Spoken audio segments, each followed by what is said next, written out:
Welcome and thank you for joining us on the 2020 webinar, Responding to Movements, Narrative Change and Policy.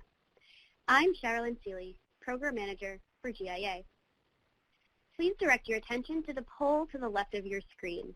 We're interested in your thoughts. Your responses will be anonymously posted. Today's webinar discussion is foregrounded by our narrative change programming, which we kicked off in 2019. Now, a year later, two narratives in our country continue to strengthen and gain visibility. One being, America is being ruined by progressive and divisive campaigns, versus America has not yet met its full potential and we still have work to do to achieve true justice for all.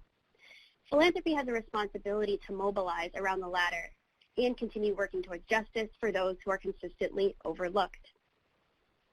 We're glad to have Holly Bartling, Senior Program Officer at General Service Foundation, and Julia Beatty, Director of the Black Led Movement Fund at Borealis Philanthropy, joining us today. They will discuss their journeys into this work and how they are shifting narratives and legislation in a bold way. Holly Bartling is the Senior Program Officer at the General Service Foundation, where she manages the Building Voice and Power program, a movement-building portfolio that supports organizations working at the intersection of racial, gender, and economic justice. Julia Beatty is the Director of the Black Led Movement Fund at Borealis Philanthropy and brings an extensive background in community organizing, racial justice policy advocacy, donor organizing, and social justice philanthropy. We're glad to have them joining us today. At the very end of the presentation, I'll be joining to facilitate a Q&A. And with that, I will turn it over to our presenters. Welcome, Holly and Julia. Holly, why don't you get us started?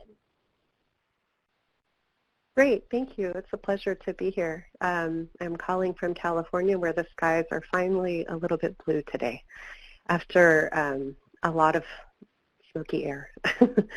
So I'm with the General Service Foundation, and I thought I would just give a quick word about who we are for those of you who don't know. GSF is a family foundation that was founded in 1946 in the wake of World War II.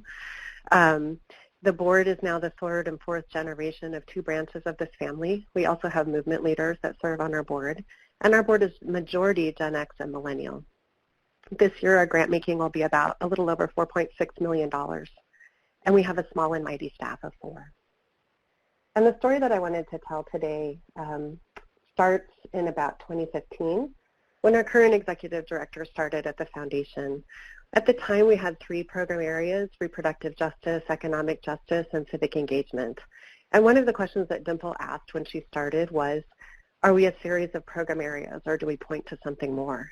And we went through a pretty intense process with our own board to answer that question, culminating in a board meeting 2 weeks after the election in 2016.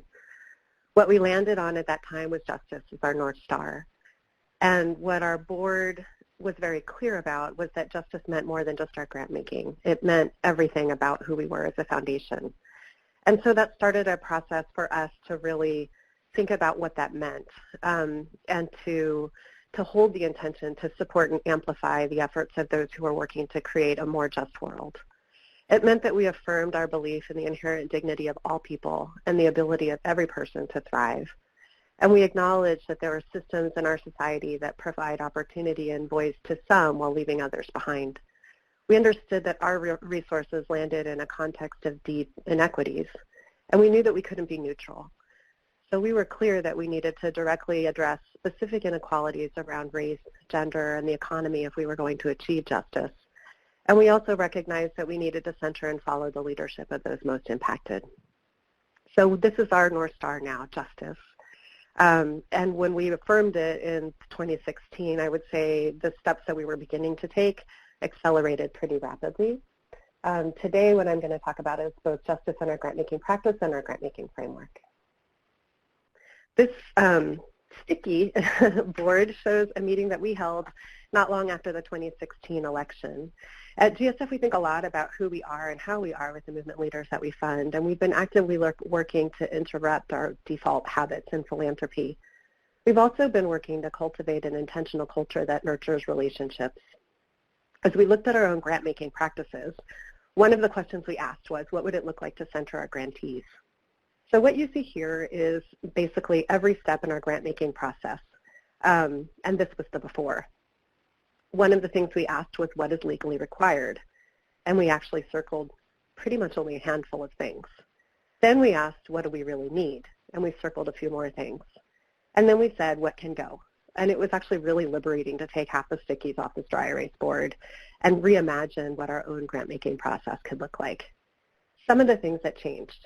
We shifted from narrative written reports to phone calls with our grantees. We set a default to multi-year general operating support, and we streamlined our online application to really only ask for what we need. These changes freed up a critical resource, the time of movement leaders. I'll also share that it freed up our time to focus on what was most important. We now have a regular practice of looking at our default settings and habits and asking, does this center the movement leaders that we're supporting? As part of this process of looking at justice, we also had deep conversations with our grantees about how we should be structured and moved away from having 3 siloed program areas. We chose instead to create a single program called Building Voice and Power that funds at the intersection of racial, gender, and economic justice and makes an explicit commitment to fund Black-led organizing. We also continued to do deep work internally with our own board around racial justice, including a learning journey to Montgomery and Selma in the fall of 2019. Within the Building Voice and Power program, we have 3 core funding strategies: movement building, leadership development, and culture change and narrative. Today, I'm going to focus on some of the investments in culture change and narrative. Our investments fund visionaries to imagine and create what one of our grantees called the beautiful path that is so alluring that is the only path you want to go on towards the future. We support artists and movement leaders to tell the story of who we are as a country, what is possible, and what the bigger we looks like. And we also support specific interventions into the infrastructure, for example, of the entertainment industry to help shape the stories that are told in pop culture. This is a quote from one of our grantees, Bridget Antoinette Evans of the Pop Culture Collaborative. She has a really excellent article that might have been circulated called Why I Wish I Had Not Watched The Handmaid's Tale. And her quote here is, American popular culture is a powerful, immersive ocean of stories that have shaped how generations of people understand the past, make sense of the present, and envision the future. I believe we can create new oceans if we begin to make different choices and tell different stories. Let's do the work. Let's reclaim our imaginations. The Pop Culture Collaborative is one of several grantees that are infrastructure investments, and I'm happy to talk more about them. But one of the things I've done is to create kind of seminars with social justice activists and writers, and that helps lead to content on television programs. So one well-known story that happened was connecting immigrant rights activists with storytellers, and they created a whole storyline in Grey's Anatomy around a DACA recipient, a character that was a DACA recipient. The other thing that we do in terms of supporting infrastructure is connecting artists and movement activists.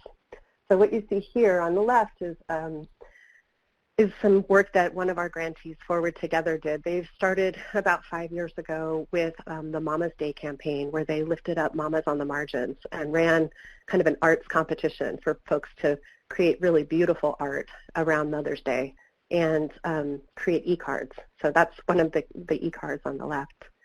And this has evolved over time to now they have an artist in residence. And the artwork is really core to how they're doing all of their work. So you can see on the right, this is their work around the census. And it reinforces kind of some of the narrative work that they've been doing. Another one of our grantees, the Center for Cultural Power, recently convened artists and social justice activists to talk about the kind of content that folks need in this time. They got over 200 artists to show up on a phone call. And one of the pieces of content that you see here is created by Fabiana Rodriguez on the right. There is enough for all of us. This is one of the messages that social justice movement folks were asking for as they were going out into the world in the early stages of the pandemic.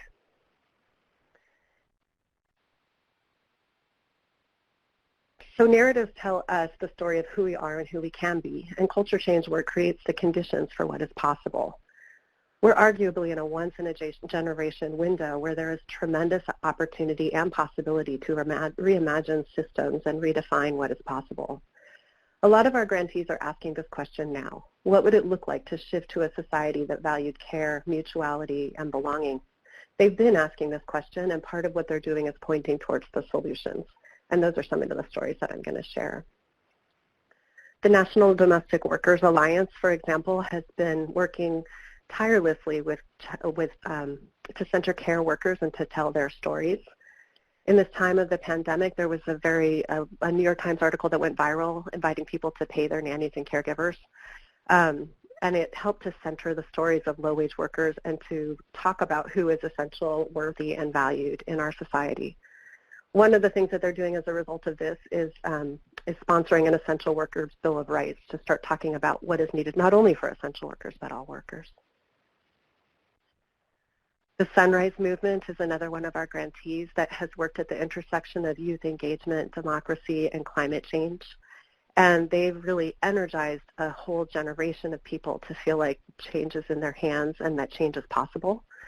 They've been doing some really interesting work in this period around connecting the Green New Deal to the election and getting folks to do phone banking and calls to get people to get out and vote.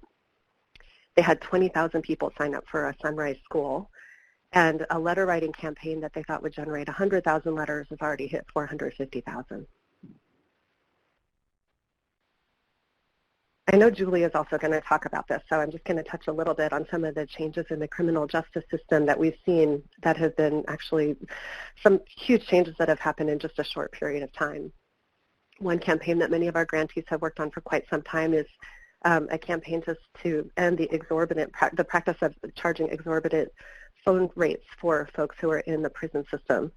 In March, Color of Change, another one of our grantees, announced that people incarcerated in federal prisons will now have up to 500 free minutes of phone calls per month. The free phone calls were just the beginning. Several of our grantees are part of an ecosystem of organizations that have won dramatic changes in the criminal justice system. Groups that have been calling for changes for years pushed for strategic, timely, and humane responses, in particular to the pandemic. Southerners on New Ground in Atlanta pushed for the early release of 300 people in the Fulton County Jail. Eventually, the jail was closed entirely. In Missouri, Action St. Louis and other groups worked for years to close a place called the Workhouse, a jail that was notorious for its inhumane conditions, including no air conditioning in the summertime. And the Workhouse was just recently closed. These are just a couple of the examples of reforms that many advocates were told were impossible or that would take a generation to implement. And now these changes have happened almost overnight. This has created an entirely different sense of possibility, and I think Julia is going to talk a lot more about that. So what can arts funders do to support narrative shift and power building work? They can center the voices of those impacted by injustice. One of the questions that Bridget asked in the Pop Culture Collaborative is who gets to tell the story, and what are the stories that we get to hear? How do they add up to a different narrative of who we are as a country and what is possible? Those choices are choices that we can make as funders. We can also think systematically about the creation and dissemination of drops in the narrative ocean. What do they add up to? Bridget also talks about culture as being like an ocean. You're swimming in it and you don't notice it all around. But what are ways that we can create different and new oceans? Funders can also foster connection between and among artists and activists to support big dreams and vision. And finally, funders can question philanthropic habits and create intentional practices to be in deeper relation with our grantees and to be able to move with them in these times that call on us to move so quickly. It's now my pleasure to turn the baton over to Julia, who I think is going to talk in a lot more detail about a big cultural moment that we're all witnessing. What to my people is the 4th of July? My people who are failed every day by every country, sleepless in the long night, terrorized by fireworks, we who have cried salt baths for our kin. Look at all we have borne for you. Arms, armistice, the sweetest fruits, flesh of children, hidden away from the ugly summer of their own blood. We are on the front lines. Help me, tell me, what do we tell the children of your 4th of July? What is death to a daughter? What is river to a sea? Where is the country where my people are safe? Ancestors, set the table, send dream mares in high supply, too heavy, too spent, too hot to cook. No promise beyond the sparkly, simple bombs. Keep your holiday, your hunger, the blood in your teeth. Police parade down streets, proud descendants of the slave patrol, a theater of denial, a propaganda pageant, and we are on the front lines. All summer my uncle can't sleep and he was born free, and he ain't never been. We deserve a break. We deserve to laugh, talk shit, and scream. Every day I'm waiting for rain.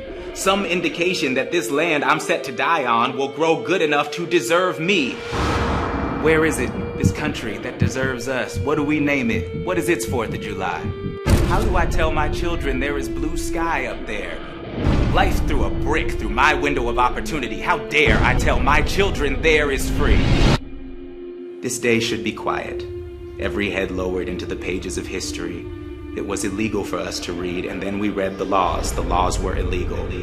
Turned horses into squad cars, hounds into warrants. What to us is your 4th of July? Halos and kinks of fire, a middle finger, an ugly foil, a rain, a joke where we are the punchline. A lie. Until you make it otherwise.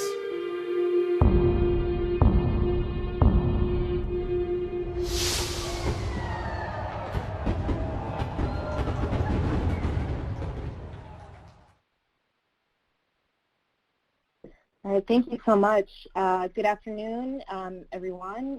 Good morning to those of you on the West Coast. My name is Julia Beatty, and I'm the director of the Black Lives Movement Fund at Borealis Philanthropy.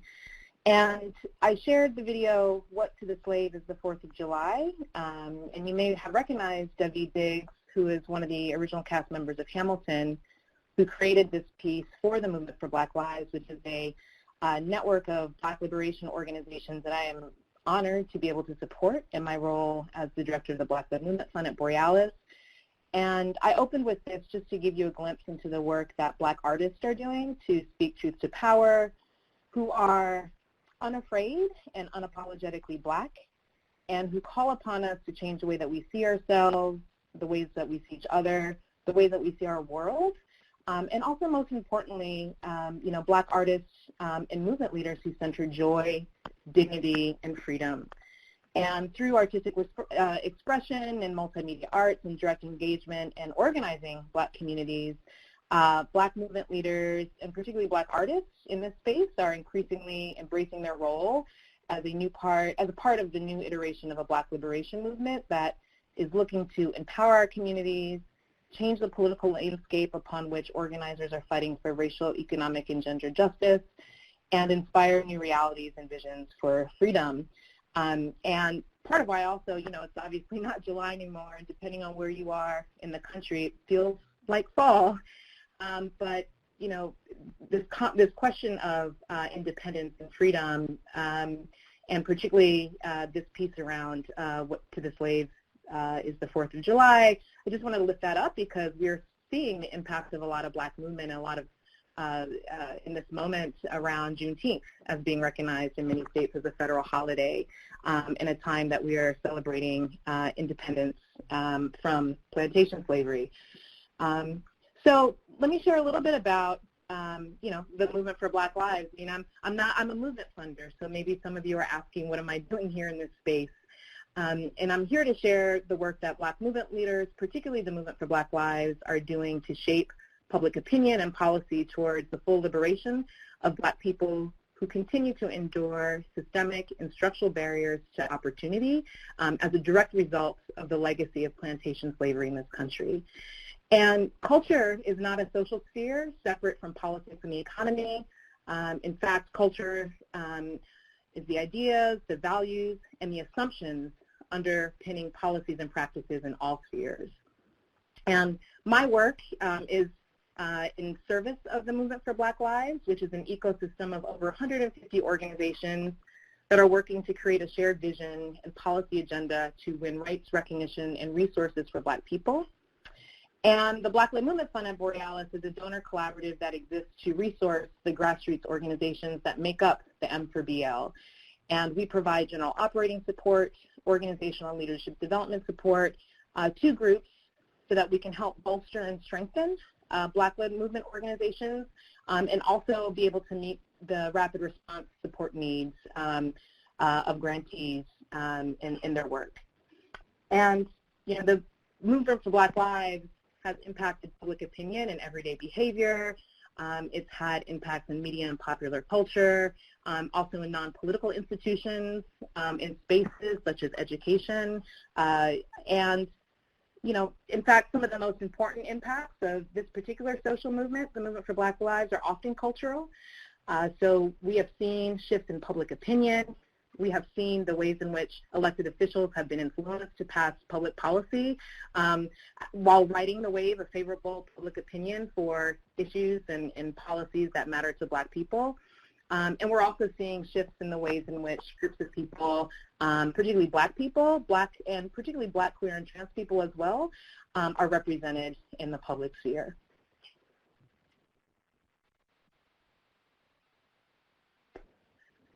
So this is definitely a historic time, and philanthropy is being called in by Black movement leaders to play a bigger role around resource mobilization to fund the kinds of movements the kinds of ideological movements that can change hearts and minds and produce new public narratives that support human rights and racial justice, and can move forward transformative solutions into the political mainstream and ultimately turn those solutions into policy and law.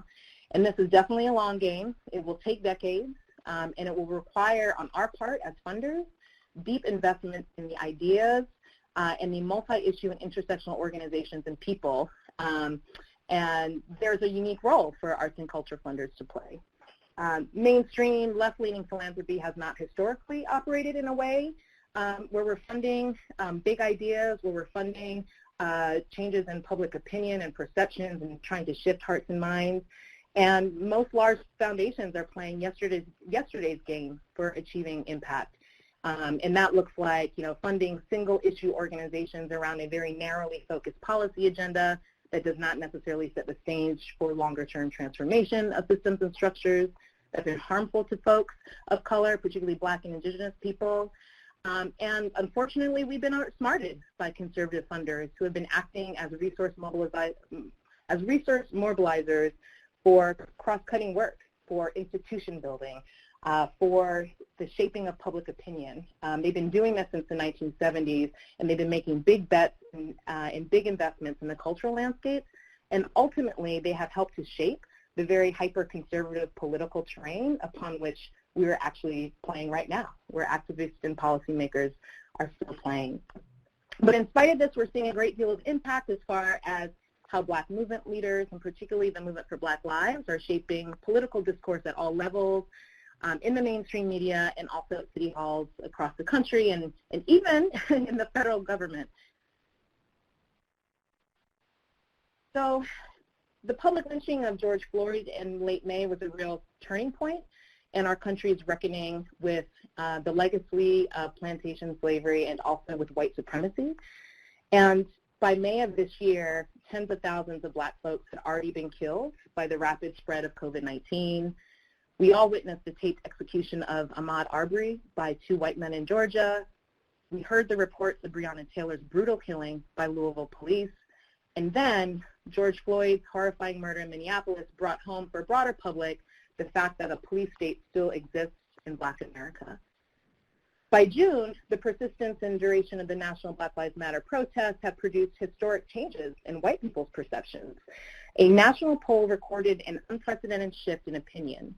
71% of white folks said that they think racism and discrimination are a big problem in the United States, and 55% said the anger of the protests was fully justified. So if you think about, you know, we saw similar uprisings in 2015 after the murder of Mike Brown in Ferguson. In 2016, just 43% of Americans supported the Black Lives Matter movement, and 4 years later, the needle has moved significantly, and this, I believe, is a direct result of the work that movement leaders have been able to do to build a powerful base, to sharpen their political analysis, to create policy solutions that work to get us towards full transformation of communities. And thankfully, there were funders in the last few years who have actually stepped in to support these organizations in building that infrastructure. So now, 4 years later, a majority of Americans and more than half of white people support the protests as well as support a major reform in policing. And defund policing departments has been a long-held position by activists working towards outright abolition of the criminal justice system and for the transformation of norms for enforcing public safety. And in this moment, movement has created, an environment where the ideas that were once deemed too radical are now meaningful ideas that have entered the public and mainstream discourse. Police accountability and redirection of resources from policing has been a huge impact of the latest wave of national protests. Police officers have been terminated and charged in both recent and reopened cases. Other accountability measures are being passed in multiple jurisdictions. And the calls for defunding the police have made it, so mainstream that even celebrities have joined the cause. And we've seen some real important impacts as a result. So, for example, the city of Los Angeles is redirecting up to $150 million from their police budget to youth and human services. And the Minneapolis School District and the University of Minnesota system have cut all contracts with the Minneapolis Police Department, which once patrolled schools and campuses citywide, essentially severing the school-to-prison pipeline in Minneapolis. And this is all work that had been happening for several years, many national campaigns, particularly around dismantling and disrupting and severing the school-to-prison pipeline. And the wave of national protests and the work that movement has been doing to change the hearts and minds of individuals, I think is really responsible for creating political opportunity, like windows of political opportunity for these ideas to, be taken up as part of policy. Black artists are becoming more visible than ever before, and even though Black artists have contributed to political movements and Black liberation for forever, right? It's not new. We saw it in the movement to abolish slavery. If you have not engaged with the 1619 Project, I highly suggest that you all take a look. Goes into the ways in which gospel music and blues music, which ultimately laid the groundwork for rock and roll, really came out of protest. It came out of the calls of Black people for freedom. Spiritual songs, the music that has shaped what we listen to today. That's actually something that the 1619 Project goes into. The Black arts movement of the 1970s echoed the calls of civil rights leaders, from the 1960s for Black liberation. And today, the Black Lives Matter Global Network has launched a creative video series called The Provocateurs, and it's produced by the BLM Global Network, and it features established artists and creatives from all fields who are creating within a politically radical framework. And this is just one example of the ways in which artists are aligning more closely with movement. Unfortunately, the high visibility of movement right now has led to real retrenchment and pushback and backlash, and it's been intense. In 2017, the Department of Justice named Black activists as one of the highest threats to our national security. And this designation has enabled the FBI and police departments across the country to engage in really terrible surveillance practices and surveilling of Black organizers. In some ways, we have seen the impact on funders who are funding Black movement. It's all been a big concern for those of us who are funding this kind of work, because what it's meant is that we are paying a lot more closer attention to the digital security needs of our grantees and also the physical and, frankly, safety of our grantees who are experiencing quite a backlash given this designation. I have a few more slides I wanted to just show that offer some insights from journalists, from scholars around the ways that they feel that the movement for Black Lives has really pushed forward, has really had an impact on journalism and scholarship. We have here, you'll see Jamila King, from a reporter from Mother Jones magazine, who says that the movement for Black Lives was so instrumental in creating a really compelling narrative for itself, and it was on the front lines. You're behind the curve if you weren't covering these issues, and in order to cover these issues, you had to have folks who actually knew what these issues were. So it created a lot more space within media, and it created jobs, frankly. It created jobs in media. You'll see here 3 books, No Ashes in the Fire, When They Call You a Terrorist, and Unapologetic.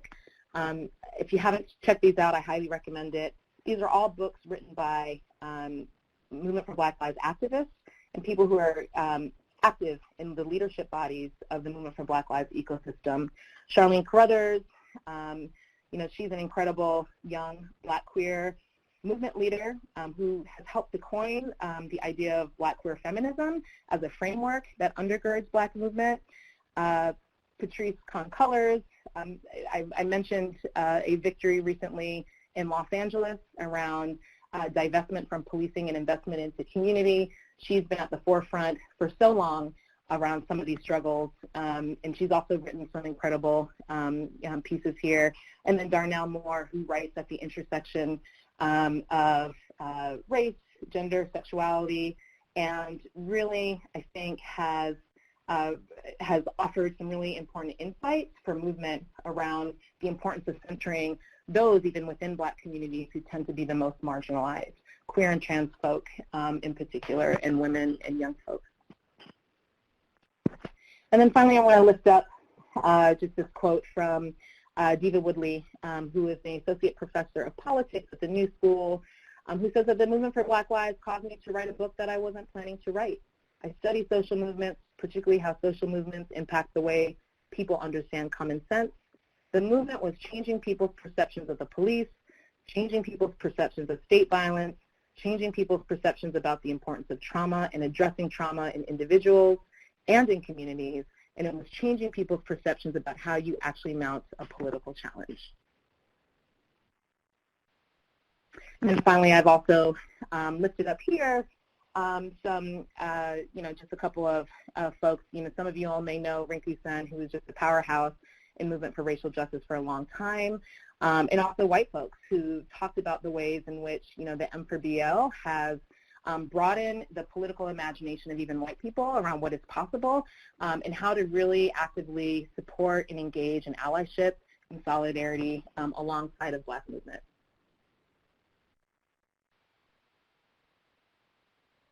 So, I have here listed just a few examples. I mentioned some earlier of impact that the M4BL has achieved. The movement's vision and demands, again, as I mentioned, were once deemed as impossible.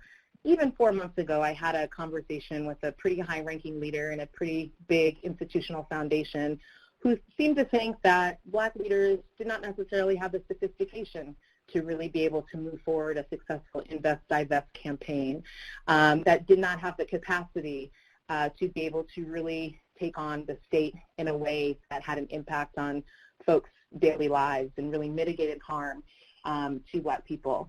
And here we are seeing so much is happening just in these last several months. We are seeing, again, as I mentioned, I keep mentioning the increased public recognition of this work. The symbols of white supremacy are falling. We are seeing new resources being redirected away from policing and into community. And, just really excited for what the movement has for store and really being able to help us envision the highest possibility for justice in this country. And, there's a tremendous opportunity for those of us as funders, particularly those of us who haven't traditionally supported movement building work, to join the growing number of donors who are now stepping up to resource this movement. We're experiencing a monumental struggle right now over the future of our democracy, of governance, and public policy as we know it. And the context that we've been traditionally working in as funders, frankly, is an older model, right? Trying to solve problems one at a time within narrow frames, siloed in a way that does not allow for the resourcing of a range of strategies and interventions, on a bigger level, and steering clear of anything that might seem ideological or partisan. And so we have to change the course in the way that we fund, lest we continue to see, setbacks to our long-held goals. And, the fight for Black liberation, for racial, economic, and gender justice requires all of us in philanthropy to get involved, and there is definitely a lane and a role for arts and culture funders to play in support of the work that Black movement in particularly is doing to dream and inspire new realities for what is possible for justice, so that we can transform society into a place where we can all thrive. So thanks so much. That's my piece, and I think I'm going to be handing it back over to our facilitator. Thank you, both of you. Those were great presentations. A few sound bites that I left with are centering voices, breaking habits, speaking truth to power, and joining movement building work. So we're going to begin our Q&A with our presenters now. So please be specific about who the question is for, and also if you look to the bottom of your screen, that Q&A box, that's where you can submit your questions. And before we get into it, I will say that folks have been asking questions throughout the presentation, so I'm really excited for us to get into this. And to those who asked, you will receive the contact information of our presenters at the end of the presentation. So I'll start off with a question to both of you, actually, Julia and Holly. So the question from one of our guests is, how do funders who fund movement work see artists and cultural workers as central to their mission to build, strengthen, advance movements? And with that in mind, how can funders specifically incorporate such approaches into their existing portfolios or practices? So funders who are already doing this work, how do they see artists and cultural workers as central to their mission, and how can they incorporate approaches into their current work and current portfolios? That's for both of you. And happy to repeat anything, because that was a long question. Sure. I mean, I'm happy to start. So, I would just say, really build strong relationships with those grantees that you have that are particularly doing work in Black communities. As far as Black folks go and Black movement goes, arts and culture has always been such a strong part of that. It's fundamental to how we create joy and also bring folks together. And I think one of the challenges has been that a lot of the funding that organizations that I get to support have traditionally gotten has been in these real narrow, sort of been relegated to the policy work, around a very specific policy issue, or are funded for their organizing work, and frankly probably don't even talk about the broad range of work that they're doing around arts and culture, because it hasn't traditionally been a space where, they're very often funded to do this work. I'm thinking of, for instance, Spirit House in North Carolina, which does incredible work from an Arts and Culture Foundation, Black Arts and Black Cultural Space Foundation. They're doing incredible work around creating harm-free zones, healing justice circles that are intergenerational, and all of this is in service of the work that they're doing around policing, in fact, and criminal justice reform. So, my one thought I just have is just to really, have these conversations with some of the folks that you're supporting in space, because oftentimes, because of how siloed we are in philanthropy, we don't have grantees really sharing with us the full scope of all that they do. Yeah, and I would say culture is core to movement building, and I think Julia's provided some really great illustrations of that. I think one of the issues that we struggle with in philanthropy is we're stuck in these silos where we can't find ways to create the connective tissue across the arts and some of the movement building work, but I think it's starting to happen a lot more organically in movement organizations. And one of the examples I was thinking of was the campaign that Forward Together did in New Mexico several years ago.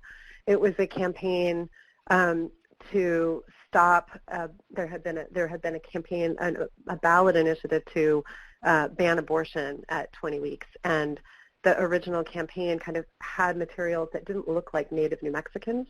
And Forward Together worked with local artists in Albuquerque to do a whole campaign about, it's like ABQ women. And the visuals of the campaign showed actual women activists that were in the community talking about their position on this, and it really spoke to the organizations and communities that they were trying to talk to. And so having content that reflects the communities was core in that case to defeating this city council resolution. And I think that's one of many, many examples where just showing who the storytellers are is really important. That's great. And that goes back to the takeaways that you shared in your last slide, Holly, so I appreciate you kind of bringing us back to that. Another question for both of you, how do you measure success for grants in this area, and the area being movement building? Do you have specific targets, or are they more flexible based on what's going on in the world?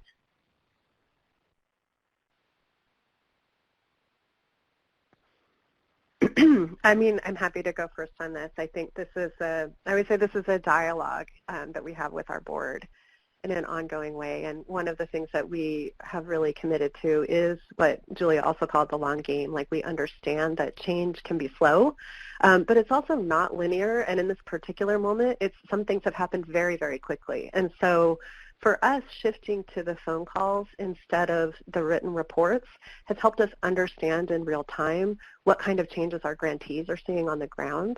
And it also helps us understand, for example, the story that Julia was telling about attacks on movement leaders. That's also part of this response to success. So because we are getting traction on so many social issues in this time, movement activists are now getting targeted. And that's part of the story that we have to tell as we think about what is our responsibility as funders, and also how are we seeing change happen in the world. Right. Yeah, and I would also add, I think this is a challenge with our field and our sector. We are, I think, by and large, generally speaking, have been, we've got to get away from the bean counting, right? The very small sort of incremental tracking. It's and really completely rethink and reevaluate how we even measure success. Unfortunately, success looks like Black folks being determined, Black identity extremists, right? I mean, that's obviously not something you would capture in the grant report, but it does show the level of impact that the movement has into breaking into the mainstream, right? The opposition is scared.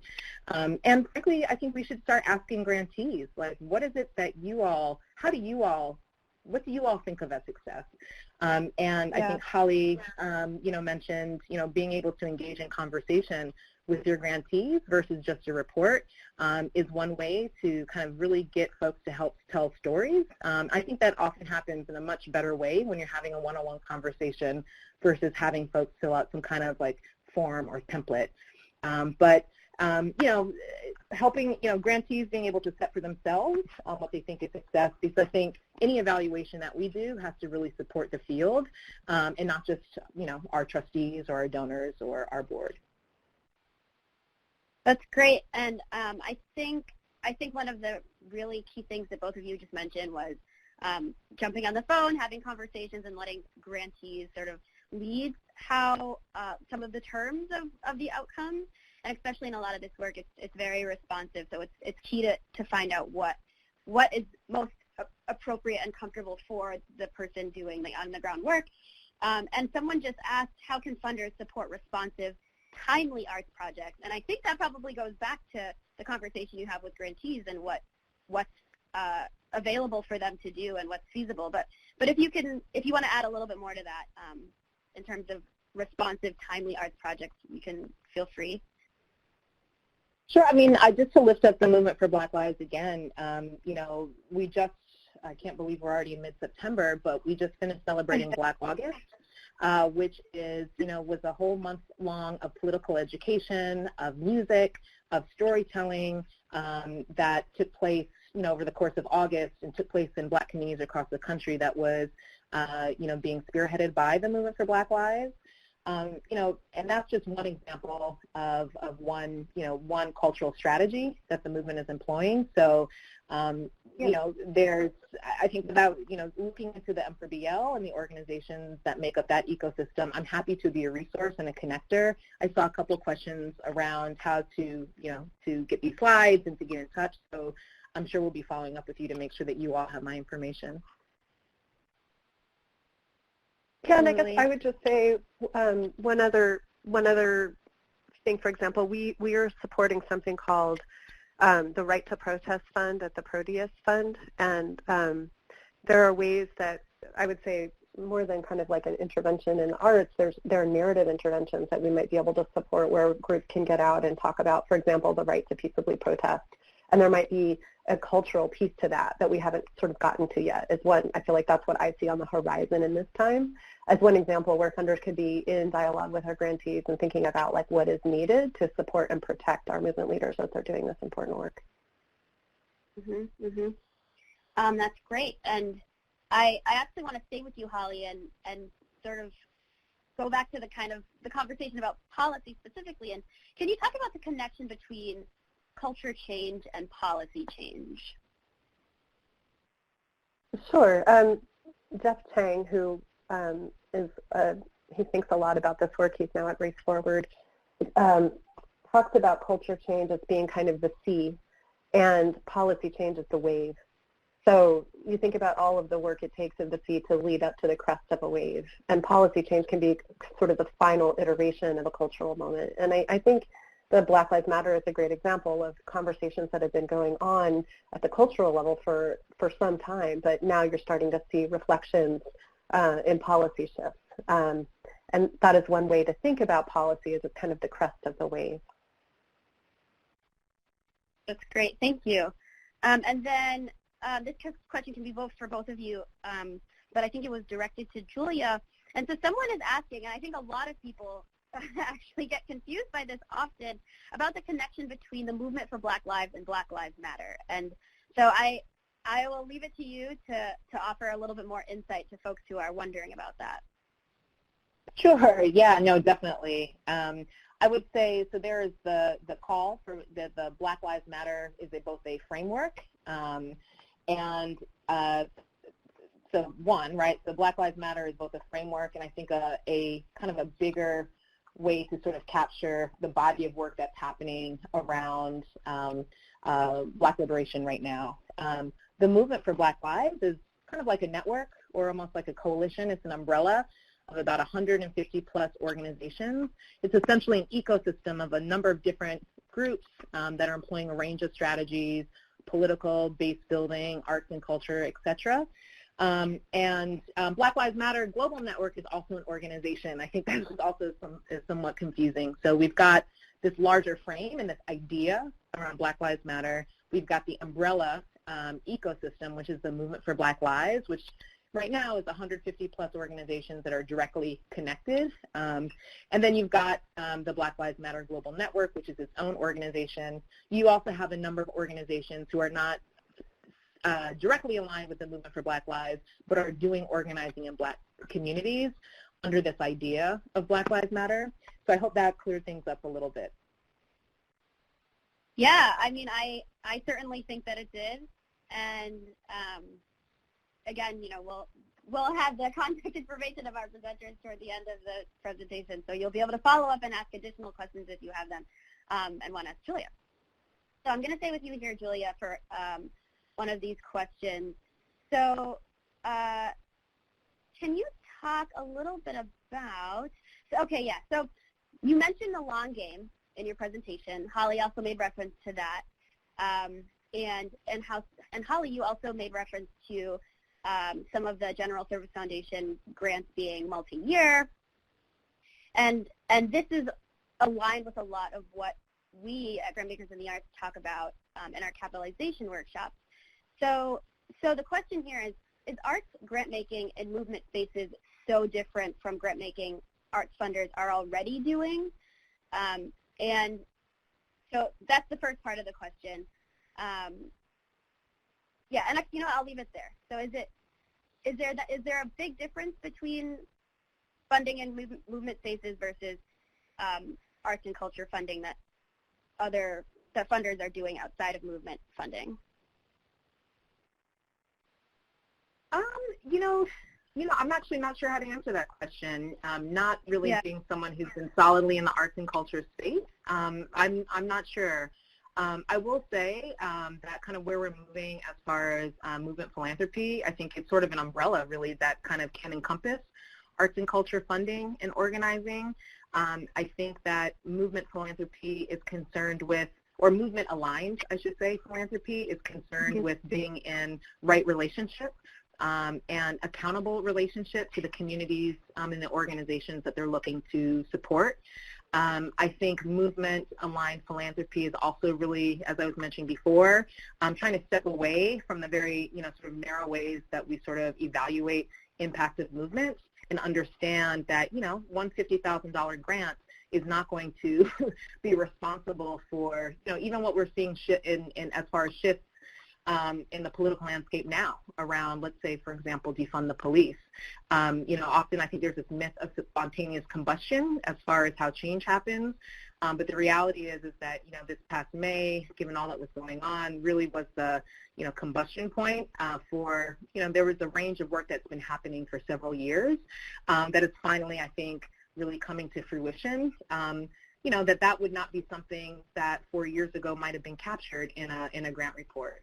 So I guess my question for the arts and culture specific funders is, is your funding or how you all are thinking about your grant making, are you all thinking differently about evaluation and funding over multi-year and in being in a different level of deeper dialogue with grantees? And if so, then I think that that's sort of, it is aligning with kind of where movement-aligned philanthropy is headed right now.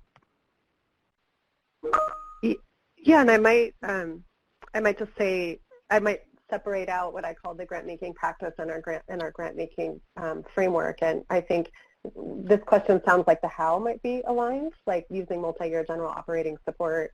I think we think a lot about our how at General Service Foundation, and a lot of the questions we look at is like, how do we have a relationship of trust with the leaders that we're supporting and the movements that we're supporting, and what are ways that we can kind of get the bureaucracy out of the way so people can do the work. And then we also ask questions of ourselves: are we taking enough risks? What is the growing edge of our grant making? How are we pushing ourselves and our board to be closer to movements? And then there's the who you fund. And I think I don't know the answer to that, but that would be a question to ask. I guess one thing I'll share along those lines is, for example, because we're doing these phone calls and thinking about what it means to be in close relation, we start to have different kinds of conversations, and that's where people can tell us things like stress, trauma, and burnout showing up in their work because of the nature of the work that people are doing at this time. And it helps us to think about how to be responsive to folks and give additional grant support, which is what we do now for the health and well-being of the staff of the organizations that we're funding. That's great. Thank you. And so I have one final question for both of you. And so the past few years, I'll say four-ish years, there have been a lot of movements that have built a significant amount of traction. And I'm thinking specifically about Me Too. I'm thinking about the movement for Black Lives. And so, in your work, it's always important, of course, to be responsive, as funders are. But in real time, I imagine that you've had to sort of shift a little bit and learn while doing. So with that in mind, what was your biggest takeaway or your biggest sort of moment of learning that you would want funders who are on this webinar right now to know as they enter into movement building work?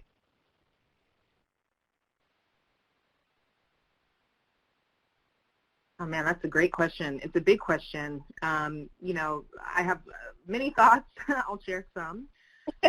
Sure. You mentioned both Me Too and the Movement for Black Lives, and so one of the things I would encourage us to really think about is the ways in which or kind of look a little bit more internally about how we can break down silos within our own institutions. I brought up Me Too and the Movement for Black Lives because, Me Too is a movement sparked out of, a Black woman activist who was part of the M4BL. The M4BL, the Movement for Black Lives, has a very clear analysis around, the ways that white supremacy has also shaped patriarchy, how it contributed to misogyny and transphobia, right? So there's a way in which there's, intersectionality that exists within movement spaces. So I just encourage folks to really think about how their work across programs and their own institutions intersect. And I think perhaps the biggest lesson that I feel like I've learned as someone who actually had to fundraise for the Black Lives Movement Fund over the last 4 years when, funding or interest was waning around this whole idea of, supporting movements around Black liberation. And it's not, I think my biggest lesson is it's not about making the best case. it really is about understanding power in our own institutions and also understanding relationships. Power, right? There are folks, a lot of us are working in institutions where we have trustees and executive leadership that have to be moved. So many of our relationships with funders that have been able to move money to the M4BL have been with program officers or program directors, but it's been hard to sort of impact that higher level, that higher echelon that exists within philanthropic leadership, where folks who really make the decisions. I feel like what I've learned is it's not necessarily just making the right case, because the case has been made. Black lives do matter. I think we all agree. But it really is about that component of power. And then the last thing I'll say around relationship is that, being able to move quickly and nimbly in moments like we are in, where there is a vast amount of protest happening. We are on the brink of real transformation in this country. Hopefully a lot of it good, and deep relationships with leaders and organizations are the things that will help us be able to move quickly when, the next iteration of national protest, they haven't stopped, but the next wave of even more visible protests happen, right? We're already in relationship with leaders. We're already in deep, authentic, and accountable relationship with organizations. So, we don't have to start that work when the flashpoints happen. We actually just can resource the folks that we are in relationship with, and those folks can also help us point us to those groups and other leaders and movements that are worth resourcing, that we need to be in community with as well. Great, thank you, Julia. Holly, did you want to add anything? Yeah, I actually, the word that came to my mind was relationships matter. And I would say the ways that we've shifted to be closer to our grantees has made it more possible for us to move with them quickly and respond in real time. And we've worked really hard to be in deep intentional relationship with our trustees. And it made it possible, I think a big aha for our foundation a couple of years ago when the Kavanaugh hearings were happening, we had a board member that just sent an email saying, are we funding the wrong things? What is happening to this country? And that seems like about 1,000 years ago, but we got on a call with our board and we talked about backlash, and being able to have those conversations with our board and have a real opportunity for political education meant that when we came into this moment, we're in a very different place with our staff and board, and being able to move together has given us the ability to move from a place of much greater strength. That's great. Thank you for that, Holly, and that really speaks to the fact that all of the things that happen in the world and movements, it's moved by individuals. So we individually have to do our part to understand and learn and be open and build those relationships, like you both said. So thank you both so very much. We've come to the end of our presentation, but before we go, I want to extend an extra special thank you to Julia and Holly for presenting today, offering such great information. And also for sharing your contact information that I know a few folks will be reaching out. So you'll see that. There we go. All right, and the presentation also has been recorded. So we'll send you a link to the recording file and the presentation slides within the next few days. And we also invite you to take a brief survey that we'll share immediately following the webinar. So please take the survey. Let us know what you thought. Leave your comments. And we hope that you will keep the conversation going as we continue reimagining the future of philanthropy, keeping racial equity at the center. And if you have any questions, you can feel free to reach out to me, Sherilyn Seeley, and we thank you again for joining us. Have a great day, everyone.